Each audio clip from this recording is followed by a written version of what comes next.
हमारे स्टूडेंट।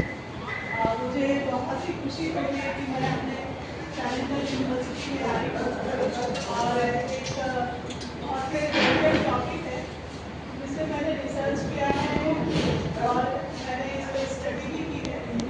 मैंने अन्नामलाई यूनिवर्सिटी से MSc value education and spirituality किया था। 2 इयर्स मास्टर साइंस का कोर्स था, MSc का उसमें किया था और उसने मिलना सिर्फ मेरे लिए बल्कि मेरी ज़िंदगी को तो बढ़ता ही चेंज किया ही। मैं 21 साल से कॉलेज में पढ़ा रही हूँ और NCC में भी एसोसिएट NCC ऑफिसर रही और डायरेक्टर जनरल NCC की तरफ से मुझे बेस्ट एडो का अवार्ड भी मिला था। तो इतने सारे काम मैं पर्सनली कुछ शेयर करना चाहूँगी अपने एक्सपीरियंस। मदर ऑफ 2 डॉटर, अकेले मैंने बच्चों को पाला। मेरे हस्बैंड दूसरी यूनिवर्सिटी में थे और साथ ही साथ मैंने NCC भी किया, कॉलेज में भी काम किया और पटना यूनिवर्सिटी का ऐसा कोई चेयर नहीं था जिसको मैंने नहीं किया हो पूरा, चाहे वो एडमिशन इंचार्ज हो, एग्जामिनेशन कंट्रोलर हो, औसत सुपरिटेंडेंट हो। और उस दौरान बहुत सारे कॉम्प्लिकेशन मेरी जिंदगी में आए।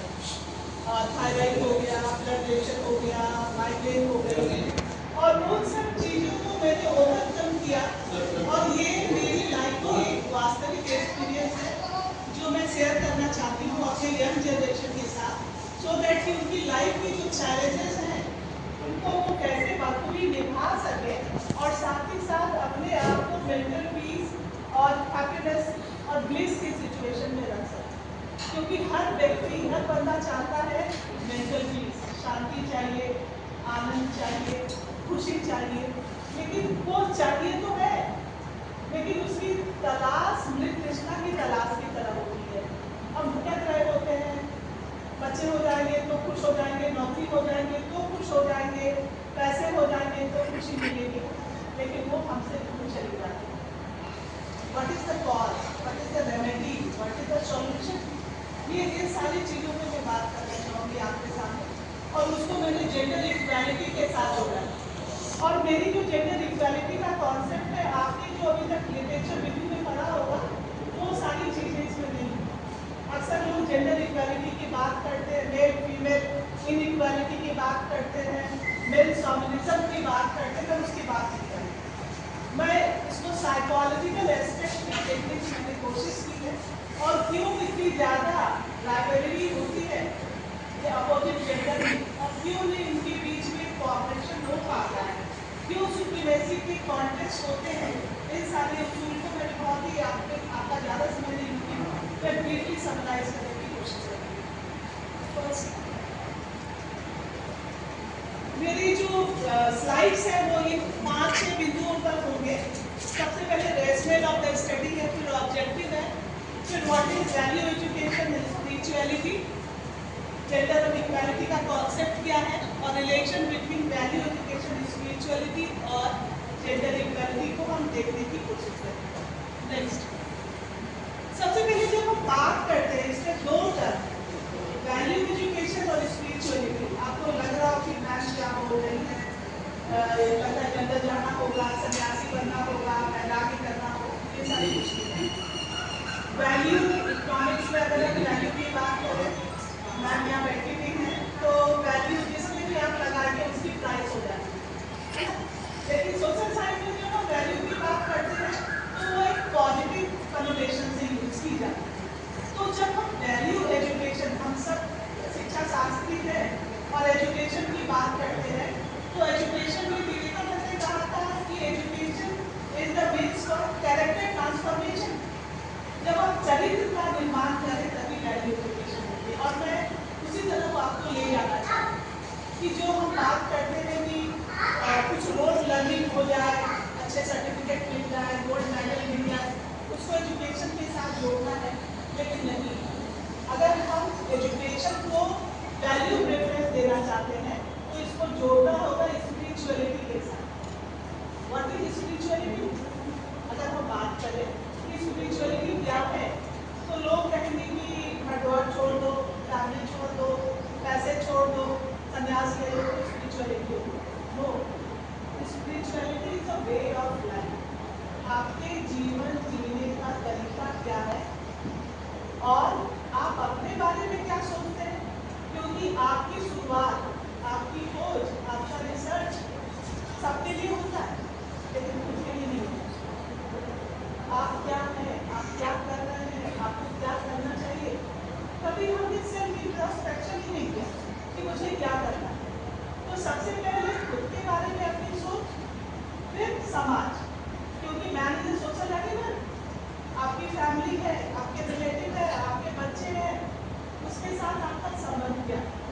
तीसरा रिलेशन विथ नेचर, आप प्रकृति के साथ क्या संबंध रखते हैं।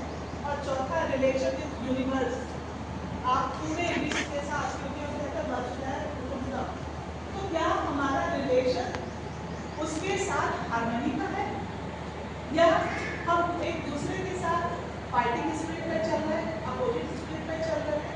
उसको देखने, समझने और रीडिफाइन करने की जरूरत है। तो सबसे पहले ब्रीफली आप सब तो परिचित होंगे, मैं जस्ट थोड़ी सी आपका ध्यान आकर्षित करना चाहूँगी वैल्यू एजुकेशन के लिए। वैल्यू एजुकेशन जब हम कहते हैं तो जो एजुकेशन है उसमें मॉरल वैल्यूज हो सकते हैं, स्पिरिचुअल वैल्यूज हो सकते हैं, और जो हम सब परिचित हैं उस वैल्यू एजुकेशन से जिसमें कि पॉजिटिव वैल्यूज को अपने अंदर आत्मसात करना, आपके एटीट्यूड में, आपके बिहेवियर में, आपके एक्शन में, आपके थॉट प्रोसेस में, आपके इंटर रिलेशनल एटीट्यूड में कैसे आप अपने आप को पॉजिटिवली ला सकते हैं। नेक्स्ट, बेसिकली अगर हम वैल्यू एजुकेशन की बात करें तो हम इसको 4-5 टीम में डाल के देख सकते हैं, जिसमें हम बात करते हैं यूनिवर्सल कोर वैल्यूज की, इंटीग्रिटी की बात करते हैं, डिसिप्लिन की बात करते हैं, जस्टिस की बात करते हैं। उसी तरह से अगर इंडिविजुअल लेवल पे देखें तो ये हो सकता है आपकी शारीरिक, मानसिक, मनोवैज्ञानिक, इंटेलेक्चुअल, स्पिरिचुअल, मॉरल, सोशल, ये सारी चीज़ें आप डाल सकते हैं। और फिर इंडिविजुअल ट्रांसफॉर्मेशन के साथ इसे जोड़ सकते हैं विद सोसाइटल ट्रांसफॉर्मेशन, और किस तरह से आप एक होलिस्टिक एजुकेशन की नींव डालते हैं। नेक्स्ट, जब हम वैल्यू एजुकेशन को एक कॉन्साइज फॉर्म में लें तो हम कह सकते हैं कि उसमें प्रूडेंस होनी चाहिए, बुद्धिमत्ता होनी चाहिए, साहस होनी चाहिए। बहुत बार ऐसा होता है कि हमारे साथ गलत होता है लेकिन हम कुछ बोलते नहीं, और कहता है कि अगर आप अन्याय का साथ दे रहे, कुछ नहीं बोल रहे तो आप अन्याय को सपोर्ट करते हो, तो उसके लिए करेज होनी चाहिए। And what is the self control, क्या हम समाज को कंट्रोल करने की बात करते हैं, स्टूडेंट्स को कंट्रोल करने की बात करते हैं, क्या हम अपने आप को सेल्फ कंट्रोल कर पा रहे हैं। और इंटीग्रिटी, क्योंकि आज के ज़माने में हमारे चुनौतियों का सबसे बड़ा राज है, हमारी प्रॉब्लम का सुलझाने का जो सबसे बड़ा राज है वो है इंटीग्रिटी। क्यों? क्योंकि हम सोचते कुछ है, बोलते कुछ है, दिखाते कुछ है, करते कुछ है। तो जब इस तरह से 4-5 एंगल पे आप बटे होंगे तो कभी भी आपको मेंटल पीस नहीं मिलेगी, क्योंकि ऑलवेज डर बना होगा कि जो बोला है वो लोग को बताना चल जाए, और अगर पता चल गया तो हम क्या करेंगे, क्योंकि हम तो दिखते कुछ और है, बोलते कुछ और है, और उस दिखते और बोलने के क्रम में हम अपने आप को दिखाने की कोशिश करते हैं कि वो है जो हम नहीं हैं। तो उन दोनों चीज के बीच में जो डायकोटोमी होती है, कंट्रोवर्सी होती है, तो वो आपके मेंटल पीस को सबसे पहले खत्म करता है, आपके हैप्पीनेस को, आपकी जो इंटरनल ब्लिस है उसको खत्म करता है। नेक्स्ट, मीनिंग ऑफ स्पिरिचुअलिटी, जब हम स्पिरिचुअलिटी की बात करते हैं तो उसका मतलब होता है connection, connection to oneself, connection to society, connection to nature and connection to universe. ये 4 पैरामीटर्स पे कनेक्शन की जरूरत होगी। नेक्स्ट, तो जैसा मैंने कहा आपको स्पिरिचुअलिटी मतलब आप कैसे जीना चाहते हैं, आपकी हमें तो पढ़ना सिखाया जाता है, सारी चीजें सिखाई जाती है, लेकिन ये नहीं सिखाया जाता हाउ टू लिव, आप कैसे जिए, आप लोगों के साथ कैसा बर्ताव करें, आप समाज के साथ कैसा बर्ताव करें, नेचर के साथ कैसा बर्ताव करें, आपके अंदर क्या एटीट्यूड है, बिहेवियर पैटर्न है, थॉट प्रोसेस है, क्या आप अपने प्रति सेल्फ अवेयर है, आपको पता चल रहा है। आप कहते हो, बच्चे आते मेरे पास कहते हैं मैं बहुत सारे थॉट प्रोसेस चल रहे हैं, मैं कंट्रोल नहीं कर पा रही। जब खुद को कंट्रोल नहीं कर पा रहे हो, खुद के प्रति सेल्फ अवेयर नहीं हो, तो दुनिया को कैसे आप सेल्फ अवेयर करोगे। और आगे जब हम बात करते हैं तो उसको किस तरह से उस एक्शन को आपको कमांड एंड कंट्रोल करना है। नेक्स्ट, जब हम इंडिविजुअल स्पिरिचुअलिटी की बात करते हैं तो सबसे पहले इंडिविजुअल स्पिरिचुअलिटी मैंने पॉजिटिव रिलेशन रखा है फैमिली के साथ और सोसाइटी के साथ। दूसरा है पॉजिटिव वर्क कल्चर।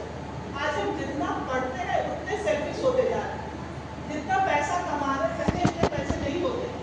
आज हमारी सैलरी अच्छी है, पर्क्स अच्छे हैं, सारी फैसिलिटी मिल रही है, लेकिन उसके बाद भी आज हम होते रहते हैं, दुखी होते हैं, टेंशन में रहते हैं, एंजाइटी में रहते हैं, फिर साइकोसिस होता है। जबकि पहले कुछ नहीं था, लेकिन लोग आपस में बहुत प्यार से रहते हैं। What is the reason behind? जो हमारी ऑर्गेनाइजेशनल कमिटमेंट है, क्या हम एक ऑर्गेनाइजेशन जिस ऑर्गेनाइजेशन में काम कर रहे हैं, सेल्फ इंट्रोस्पेक्शन की जरूरत है कि क्या हमारी कमिटमेंट उसके साथ है, और अगर है तो कितनी है, और अगर नहीं दे पा रहे तो क्यों नहीं दे पा रहे हैं, what is the cause, what is the solution, और क्या जॉब इन्वॉल्वमेंट है आपकी उसके साथ, आपको जॉब सेटिस्फैक्शन हो रहा है। क्योंकि स्टीव जॉब्स क्या कहते हैं कि अगर आप खुश रहना चाहते हो तो आप वो काम करो जिसमें आपको आनंद आता है। आप वो आनंद वाला काम ले लेते हो, लेकिन आप जॉब से सेटिस्फाइड नहीं हो पा रहे। क्या वर्क लाइफ बैलेंस आप कर पा रहे हो? और साथ ही साथ जो समाज आपको इतना दे रहा है, what is your contribution to society?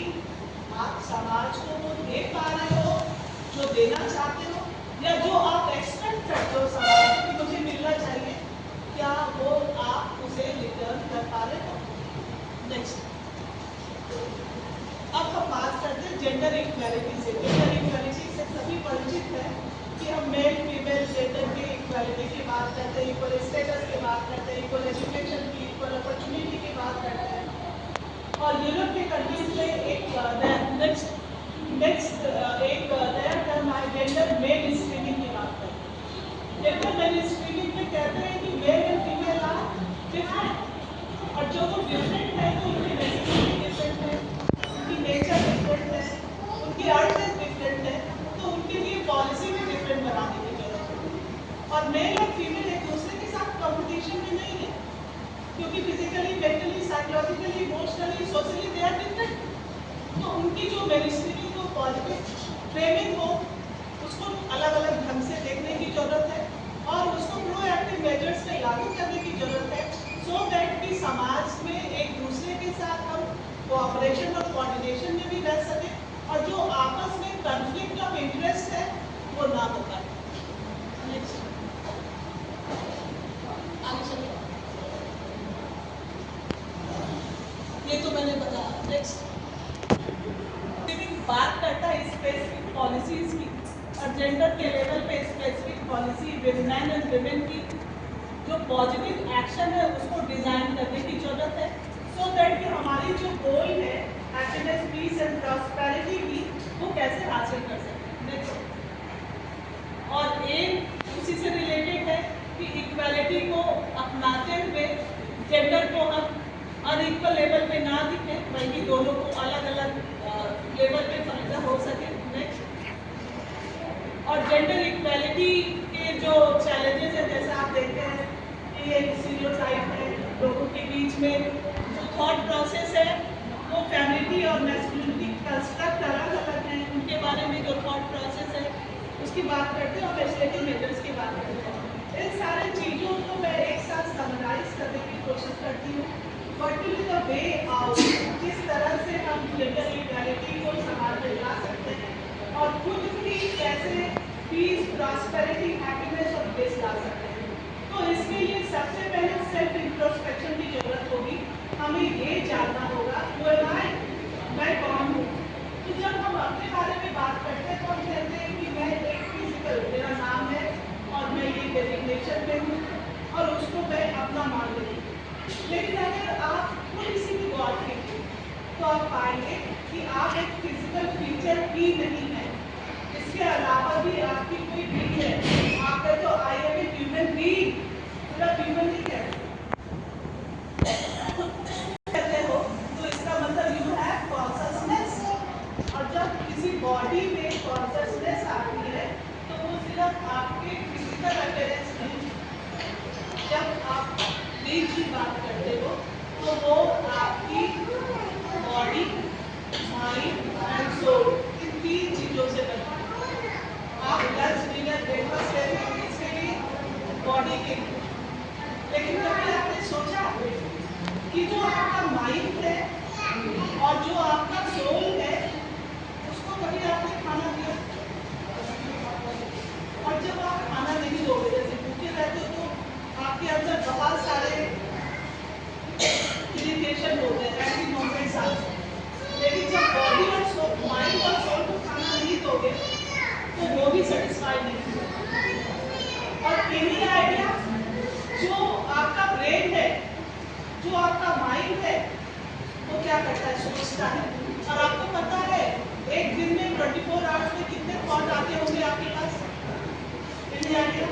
1000 कितने थॉट्स आप आपके दिमाग में आते हैं? 24 आवर्स में लाखों थॉट आते हैं। और अगर उसको सेल्फ इंट्रोस्पेक्शन कीजिए, अगर उसको बहुत ही क्लोजली देखने की कोशिश कीजिए, तो आप पाएंगे थॉट प्रोसेस को 4 भागों में बांट सकते हैं। Positive thought, negative thought, best thought and irrelevant thought. सकारात्मक विचार, नकारात्मक विचार और जो बेस्ट है वो विचार, और इररिलेवेंट कोई अहमियत नहीं है। सकारात्मक विचार किसको कहेंगे?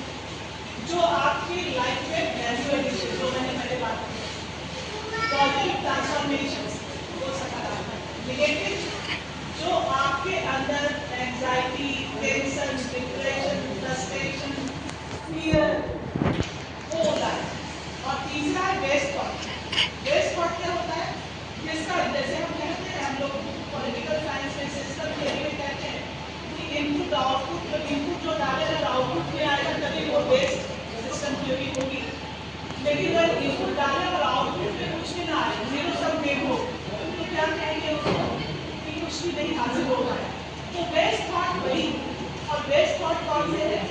जब आप कहते हो पास्ट में मैंने ये हासिल किया था, बचपन में मैंने ये किया था, मैंने वो किया था, और उससे आपका कोई फायदा तो नहीं हुआ, उससे आप दुखी हो रहे हो, तो उससे आप अपने आप को ही खुद को नुकसान पहुंचा रहे हो। और इररिलेवेंट थॉट, ऐसा किया होता तो ऐसा होता, जो समय खत्म हो गया उसके बारे में आप सोच रहे हो और अपना टाइम जाया कर रहे हो। और क्या कहते हैं विवेकानंद का, you are the creator of your own destiny. आप अपने नियति के निर्माण करता हो। कैसे नियति बनती है? कहाँ से नियति शुरू होती है? कभी आपने सोचा? कभी आपने इंट्रोस्पेक्शन किया? नियति की शुरुआत है सबसे पहली बीज, जो आपका सॉफ्टवेयर है, जैसे कंप्यूटर का सॉफ्टवेयर है, आप प्रोग्रामिंग करते हो। आपकी सॉफ्टवेयर में प्रोग्रामिंग क्या है? और जो आप सोचते हो पूरे दिन, आपके दिमाग में जो विचार आ रहे हैं, पॉजिटिव, नेगेटिव, बेस्ट, इररिलेवेंट, वो आगे आपकी बिल्डिंग तैयार करेगी। अगर आपने नेगेटिव थॉट अपने सिस्टम में इनपुट में डाला, तो what will be your output? Negativity, anxiety, frustration, depression. और अगर इररिलेवेंट थॉट डाला, तो वो टाइम किल करेगा, आपको कुछ भी नहीं मिल रहा है end of the day. Best thought डाला तो भी कुछ नहीं मिल रहा है। लेकिन जब आप सोचते हो कि positive thought will lead to positive atmosphere, तो क्या आपने कभी अपने थॉट प्रोसेस को कमांड कंट्रोल किया? एक बहू आती है, एक बहू आती है, सास से मिलती है और सास बोलती है 30 इयर्स पहले मेरी सास ने मेरे साथ गलत किया था, और 30 इयर्स के बाद तुम आई हो, मैं तुम्हारे साथ ऐसा करूंगी। 30 इयर्स पहले एक सेकंड, एक मिनट, 5 मिनट के लिए उसने उसके साथ कोई गलत व्यवहार किया, एक बात किया ना, और 30 इयर्स तक आपने रिमाइंड किया, और फिर आपकी जो बहू आई उसके साथ ही आपने किया, तो आपने क्या किया? आगे बढ़ाते चले गए अपने जनरेशन से next generation, next generation to next generation, और कैरी फॉरवर्ड करते रहे। तो यहाँ पर जरूरत क्या है? यहाँ पर जरूरत है आपके पॉजिटिव थॉट को आगे ले जाने। और ये कब जाएगी, कैसे जाएगी? What will the stopping point? Stop तभी होगी जब आपके अंदर नेगेटिव थॉट आए, इररिलेवेंट थॉट आए, वेस्ट थॉट आए। Just give full stop. जैसे ही आता मेरे साथ उसने ये किया, जस्ट फुल स्टॉप। उसकी कमियां हो सकती है, हर एक की अपनी कमियां है, मेरी भी कमियां हैं, मैं उसकी कमियों को क्यों देखूं? मेरे साथ जिंदगी में बहुत अच्छे पॉइंट भी आए हैं, मैं उसको देखूंगी, मेरे साथ बहुत अच्छा हुआ है। जब आप नेगेटिविटी को देखते हो तो आपके साथ जो पॉजिटिव 99% पॉइंट है आप उसको भूल जाते हैं और उसी 1% पे दुखी होते हैं। लेकिन 99% के लिए गॉड को ग्रेटिट्यूड नहीं देते कि yes we have done the right thing, मेरे को ये सारी चीजें मिली है। और अगर आपने नेगेटिविटी को सोचना छोड़ दिया, उसका लगाना छोड़ दिया, तो वो क्या होगी? कन्वर्ट होगी किसमें? Sense of gratitude, sense of positivity में। और आप खुश हो गए, शांत हो गए, आनंद में रहोगे, हैप्पीनेस में रहोगे। जैसे ही आप हैप्पीनेस में आओगे तो फिर क्या होगा, थॉट जब आपके दिमाग में आएगी, और थॉट से क्या बनता है, एक्शन। जो आप सोचते हो उसके अनुसार आप बिहेवियर करते हो, और जब बिहेवियर करते हो, बार बार एक ही एक्शन करते हो, सुबह उठ के आपको पढ़ना अच्छा लगता है, सुबह उठ के मोबाइल पे आपको कोई भी ड्रामा देखना अच्छा लगता है, तो क्या होता है, ऑटोमेटिकली सुबह उठ के हाथ में मोबाइल आ जाता है, चाहे अनचाहे कॉन्शियस अनकॉन्शियस आपके हाथ में मोबाइल आ जाता है और आप ड्रामा देखना शुरू कर देते हो। तो आपने अगर पॉजिटिविटी को देखा तो वो क्या होगा, धीरे धीरे it becomes your habit, action becomes behaviour, behaviour becomes your habit, और जब हैबिट बनेगी तो क्या होगा, ऑटोमेटिक होते जाएगी, कॉन्शियस माइंड, सब कॉन्शियस माइंड, अनकॉन्शियस माइंड में वो आता जाएगा, और जैसा हैबिट बनेगा that will become your output. अगर आप खुश रहते हो, अपने लिए ग्रेटिट्यूड, समाज के लिए ग्रेटिट्यूड, फैमिली के लिए ग्रेटिट्यूड, यूनिवर्स के लिए ग्रेटिट्यूड, नेचर के लिए ग्रेटिट्यूड फील करते हो, it will return back to you, और जब वो हैबिट आपके पास आएगी तो आप अच्छा फील करोगे, आप खुश रहोगे, आपको ये नाराजगी नहीं होगी कि फलाने ऐसा किया था, फलाने वैसा किया था, आपको जो मिला है उससे आप खुश रहोगे, और जब खुश रहोगे तो जब आपके अंदर खुशी है तो आप मांगोगे क्या, आपका हस्बैंड, आपकी वाइफ क्या दोगे, अपने बच्चे को, जब आप गुस्से में रहते हो चिल्लाते हो अपने बच्चों को, लेकिन जब खुश रहते हो तो प्यार भी तो करते हो उसको, तो फिर क्या होगी, जब हस्बैंड अपने से खुश है, वाइफ अपने से खुश है, तो फिर ये सवाल उठेगा सुपीरियरिटी का, मेल शॉविनिज्म का, मेल ईगो का, मेल इक्वालिटी का, उसने मुझे क्यों कम दिया, उसने मुझे ज़्यादा क्यों दिया, तराजू पे उस पर नापने लगेंगे, क्योंकि एवरीवन इज डिफरेंट, सबके सोचने का, काम करने का तरीका अलग अलग है, और हम क्या करते हैं, उसको कंपेयर करते हैं, और जब कंपेयर करते हैं प्रॉब्लम यहीं से शुरू हो जाती है। लेकिन जब सेंस ऑफ ग्रेटिट्यूड आ जाती है कि 100 में से 99 चीज़ें हमें मिली है जिसके लिए कभी मैंने गॉड को थैंक्स नहीं दिया, नेचर को थैंक्स नहीं दिया, यूनिवर्स को थैंक्स नहीं दिया, अपने आप को थैंक्स नहीं दिया, फैमिली मेंबर्स को थैंक्स नहीं दिया, फिर आपके अंदर सेंस ऑफ ग्रेटिट्यूड आएगी, और जिस दिन सेंस ऑफ ग्रेटिट्यूड आएगी आपको किसी से कोई भी शिकायत नहीं होगी, you will be in solace, you will be in bliss, you will feel happiness, you will feel peace, और जितनी हैप्पीनेस, ब्लिस और पीस होगी उतनी प्रॉस्पेरिटी होगी, और पता है आप जो वाइब्रेशन थॉट के द्वारा देते हो वो सिर्फ आपके लिए नहीं होता, वो आपके फैमिली मेंबर्स, आपकी सोसाइटी, पूरे यूनिवर्स के लिए होती है। आज जो नेगेटिविटी है वो वाइब्रेशन के कारण हम सब में जाती है, तो क्यों नहीं हम एक नई जर्नी स्टार्ट करें जहाँ की हैप्पीनेस, पीस और प्रॉस्पेरिटी हो, और उसकी शुरुआत कहाँ से करें, खुद से करें, और जितना आप खुद से करेंगे और इतना अच्छी फीलिंग आएगी, फिर आपको किसी से कोई शिकायत भी नहीं होगी, और आपकी लाइफ जहाँ भी आप हैं बहुत खुश